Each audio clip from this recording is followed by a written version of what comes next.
What's up, y'all? Brandon with BC Talks here. Today's mail call is going to be really cool, at least in my opinion, anyway. I have a couple packages that I've been really looking forward to going over in a video. The first package I have is a CGC slab that I won recently on eBay, and it's actually pretty relevant because, it's Black History Month. So I have a key that is relevant to Black history, at least for Marvel comic book characters, the Black history of Marvel comic book characters. It's not a Silver Age key or anything like that, but you'll see, we'll go over it later, what I'm talking about. And it's actually also my first Marvel slab ever. If you've been following the channel for a while, you know I'm more of a DC guy. I get into comics through the 90s animated shows, DC shows. So that's how I got into comics. So I'm more of a DC guy. That's where my knowledge is. I have a lot of Marvel comics in my collection, but no Marvel slabs. So this will be the first Marvel slab. So that's really cool. And then I also have a package that came in from Whatnot, from DRC Comics on Whatnot. And it has a lot of cool books that I want to go over as well. So let's go over everything that I have in today's video. Before we get started, make sure you like the video and subscribe to the channel for more comic book and pop culture talk. And make sure you give me a follow on Whatnot. I'm a verified seller on Whatnot, and I am going to be doing pop-ups and sales once I get more of my inventory organized, which if you're a comic book collector, you know that can be a struggle sometimes. Especially me, I'm a procrastinator, but I am going to be doing more shows on there. So make sure you give me a follow. And if you're new to Whatnot, if you haven't ever signed up before, you can use my link down in the description and you'll save $10 off your first purchase. And it doesn't just have to be a purchase with me, it can be with anybody on Whatnot. So make sure you take advantage of that deal as well. So like I said in the intro, this book is pretty relevant because it's Black History Month and this character is pretty important to the history of Black comic book characters, at least in Marvel anyway. Again, it's not a huge Silver Age key. It's not like the first appearance of Black Panther or something. So don't be expecting that. Although I do have a book that's adjacent to the early Black Panther appearances that I won on eBay recently that should be coming in here soon that I'm excited to make a video about as well. But this is a character that I like a lot, and that's a book I've been looking for a while. I love this character in the comics and also in the movies in the MCU. This is Amazing Spider-Man Annual number 16 in a 9-4, which is the first appearance of Monica Rambeau as Captain Marvel. And now, if you're not familiar, Carol Danvers, who is Captain Marvel in the movies, was actually not Captain Marvel originally. Carol Danvers just became Captain Marvel in like 2010 or something, or 2011, 2012, somewhere around there. And so a little bit before the movie came out. Um, but for the longest time, Monica Rambeau was Captain Marvel. And I'm actually going to make a short about Captain Marvel, the history of Captain Marvel. If you didn't see, I made a new series on the channel called In the Comics, where I talk about weird, interesting, and fun facts about comics. And I got that title because a lot of people always say, "Well, in the comics." So that's a phrase you hear people say a lot. So I thought I'd use it for the title of that series. If you haven't checked it out, the first short I made, was about how with great power comes great responsibility is not the quote, the actual quote in the comics. So check that out. I'll leave a link. But I'll go over a little bit of it today. Y'all will get the Cliff's notes, or I guess the long version. I don't know. But yeah, like I said, Carol Danvers just became Captain Marvel. Now, the history of Captain Marvel actually starts with a lawsuit from DC Comics. If you're familiar with comics, you know Fawcett Comics introduced a character called Captain Marvel back in 1940 in Wiz Comics #1, which is the character that most people know nowadays as the Shazam Captain Marvel from Fawcett Comics was so popular in the 40s and early 50s that it overtook the popularity of Superman. That it was the most Captain Marvel was the most popular character in the 40s and early 50s. And DC did not like that because Superman was the most popular character until Captain Marvel came around, and so they got mad and they sued Fawcett Comics for copyright infringement because they said that Shazam Captain Marvel was too much like Superman, which he kind of is, um, especially back then he was. But so they sued Fawcett Comics and for copyright infringement, and they won the lawsuit. So in 1953, Fawcett Comics stopped making Captain Marvel comics. And ironically, DC would later license and then purchase Captain Marvel from Fawcett Comics. So that it's pretty funny that that happened. But they had to rename the character Shazam because after Fawcett Comics lost that lawsuit in 1953 and they stopped making Captain Marvel comics, they lost a trademark to the name Captain Marvel, and Marvel Comics and Stan Lee swooped in and took advantage of of the popularity of that name. And in 1967, they introduced their own Captain Marvel in Marvel Superheroes issue number 12. Now, this Captain Marvel was an alien Kree warrior who later defected from the Kree and became an Earth superhero, and his name was Mar-Vell. If you watch the Captain Marvel movies, you know that Mar-Vell they gender swapped Mar-Vell into a woman. She was the woman that was the pilot with Captain Marvel, and then obviously in the movie later it was revealed that she's a Kree that came down and was in undercover. But so they in the movies she's a woman, but in the comics it was a man, Mar-Vell, and he was a pretty well respected hero on Earth. And he was Captain Marvel. He was the first Captain Marvel in Marvel Comics, and he was Captain Marvel until he died of cancer in The Death of Captain Marvel, which was a graphic novel written by Jim Starlin in 1982, and that was actually the very first graphic novel that Marvel Comics ever made.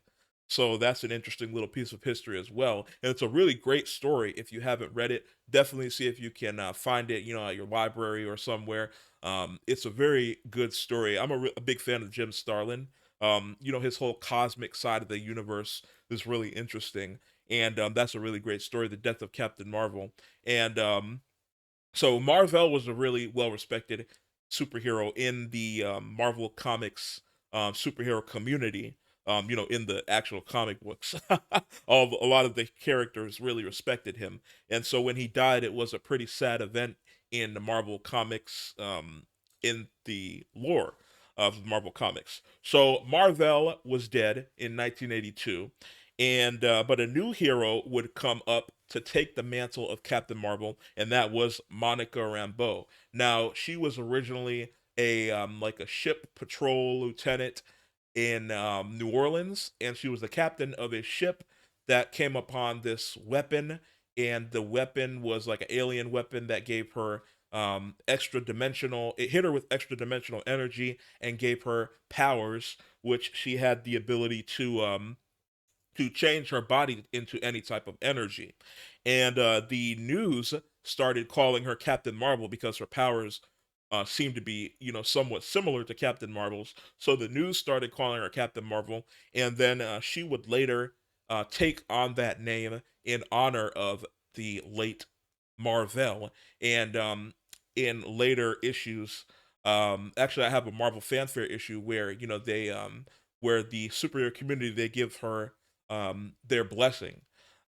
Different characters that were close to Captain Marvel, to Marvel, they gave her the blessing to have that name as Captain Marvel. And then Captain Marvel, Monica Rambeau's Captain Marvel, would also later become an Avenger, which I have that issue in Raw. It is Avengers number 227. This is also the second appearance of Monica Rambeau as Captain Marvel, and I really love this cover with her there. These are both great covers. She has, I love these covers, and with her powers going out. So this is Avengers number 227. This is the second appearance of Monica Rambeau as Captain Marvel, and also the first time she becomes an Avenger, and she made history because she was the first black female Avenger. And then she would also later go on to lead the team as well for a little bit. So she was a black woman that was a superhero that was leading the Avengers. So that was pretty, important to the history of comic book characters, or at least black comic book characters. And there, at least in Marvel comics anyway, at that time, there weren't a lot of black female superheroes. There was Storm, there was Misty Knight, who wasn't. If you watch Luke Cage, you know she was the cop in Luke Cage with the arm, with the metal arm. But at the time in the '80s, she wasn't a superhero, and she didn't have the metal arm. She was just a regular cop, so she wasn't a superhero. So really, the only black female superhero was Storm, at least prominent anyway. And so Monica Rambeau came around, and she took on the mantle of a very well respected superhero, and then she became an Avenger, which gave her even more respect, and then she led the Avengers. So Monica Rambeau kind of blazed the ground for black comic book characters, especially black female comic book characters. It's a pretty amazing thing. So, like I said, that's one of the reasons why I've been looking for this book for a while, because of the history of it for black comic book characters, especially black female comic book characters. It's a monumental issue for black female comic book characters, and it's also a really great cover. Like I said, I love these covers. This cover, and then the Avengers 227 cover with Monica Rambeau. They're really great covers, and I really like what they're doing with Monica Rambeau in the MCU as well. And I'm hoping maybe one day we can see her lead the Avengers, like she does in the comics. I think that's a lot of the MCU people would get mad, but then y'all can tell them, well, in the comics, she was actually a leader of the Avengers. So take that, MCU people. But yeah, so that's one book that I've been looking for a while, and I'm really excited to get that and add that to my CGC slab collection. And the last package that I have here is from DRC Comics on Whatnot. Make sure you check him out on Whatnot, give him a follow. He always has really interesting books for a really good price. So again, make sure you check him out on Whatnot and give him a follow. And I have a stack here from him that we're going to go over. The first one is one that I had been looking for, so I was really excited to see it and grab it. It is Superman the Man of Steel #1. Now, if you've been following the channel for the past few months, you know that I have been collecting the post-crisis series books. And this is the origin of Superman retold, as well as Superman's first post-crisis appearance. So the Crisis on Infinite Earths event, pretty much changed the landscape of the DC universe forever. It destroyed all the other universes and combined them into one. And this is Superman's first appearance post-crisis. It's also the first appearance of Cleex, who is the artificial intelligence in the Fortress of Solitude. So a pretty interesting book that I've been looking for. So I was really excited to see that. That'll go in the post-crisis collection, which is ever growing. This next one is a much more modern book. This is Batman #92. And that last one I won. It was $2. And then shipping was $1. This one was $3, and this was Batman #92. This is the second full appearance of Punchline, and the first cover appearance of Punchline.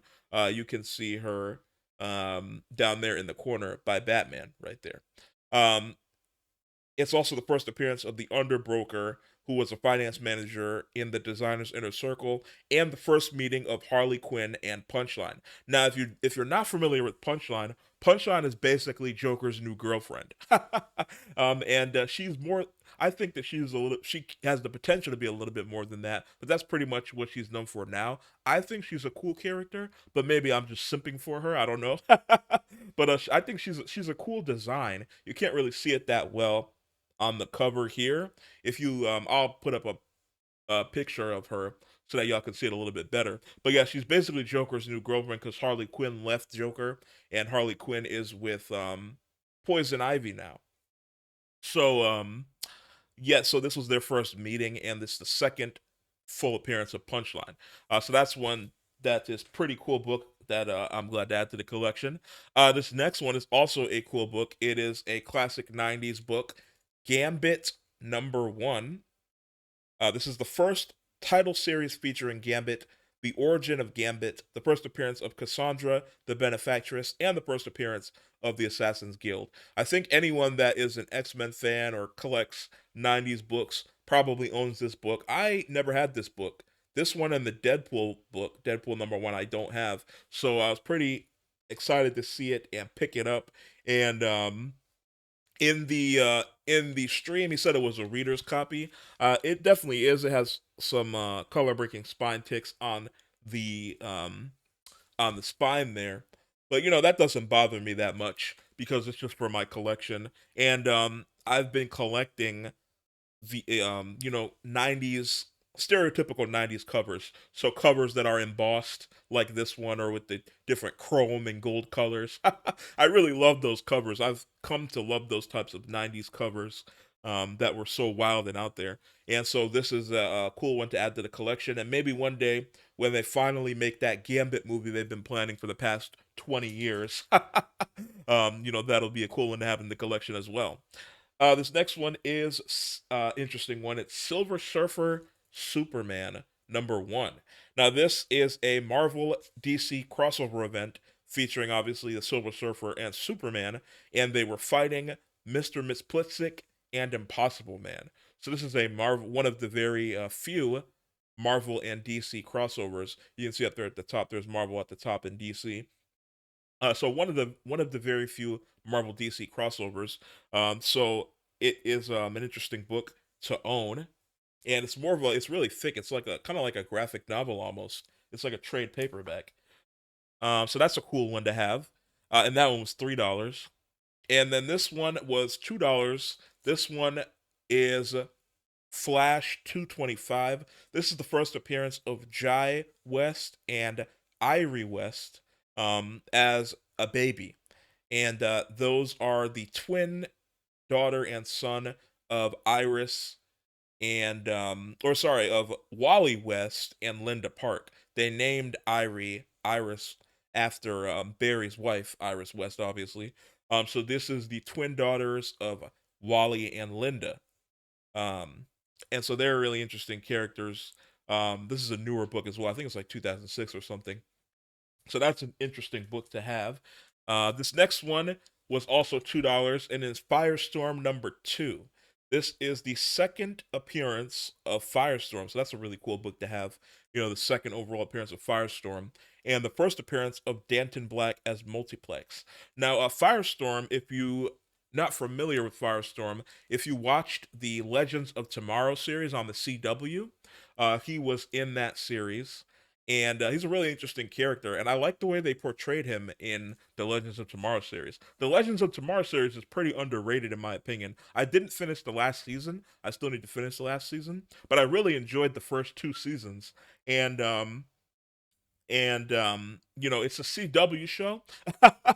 But as far as CW shows go, I thought it was a lot of fun. It's not as CW as some of the other CW shows. So yeah, that's an interesting book to have the second overall appearance of Firestorm. Hopefully, James Gunn can bring him back to relevance.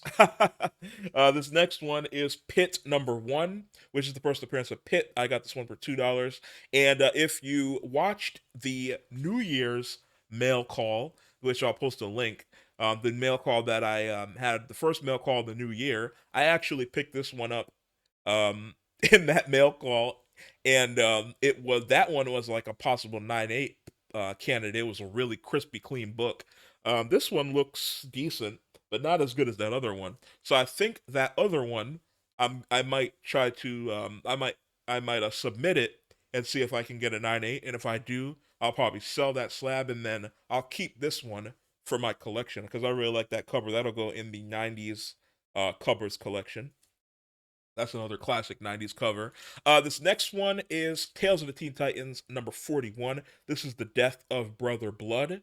So that will go in my Teen Titans collection. And that one was $2. This next one is New Teen Titans #8. This is from the second New Teen Titans series. from 1984, I believe it was. This one was also $2. It's not a key, but it is a cool cover. You see Starfire there, and then Cyborg and Diana and Nightwing down at the bottom. By the way, Nightwing needs to bring that costume back. I, James Gunn, if you ever hear this, please bring that Nightwing costume back. I think that's hilarious. Even if it's just as a joke, like the Titans go to a party and he's wearing it. I want to see Nightwing in live action in that costume. I love that Nightwing costume. It's so hilarious to me. But yeah, I like this. I really like this cover, but it's not a key. It'll go in my Teen Titans collection. This next one is Action Comics number 687. This one was also $2, and it's the first solo story featuring the Eradicator, um, and the introduction of the Kryptonian regeneration matrix, which is the technology that would later resurrect Superman from the dead, because he died back in the day. Now this one, I think I might have this one already. I'm not sure. Um, I think I have the green cover of this one, but I definitely have the first appearance of the Eradicator. I know that because I've shown it in a video before, but I can't remember if I have this one or not. But if I do, I'll put it in the whatnot pile. Sell it for cheap to somebody. But these last two are Avengers West Coast.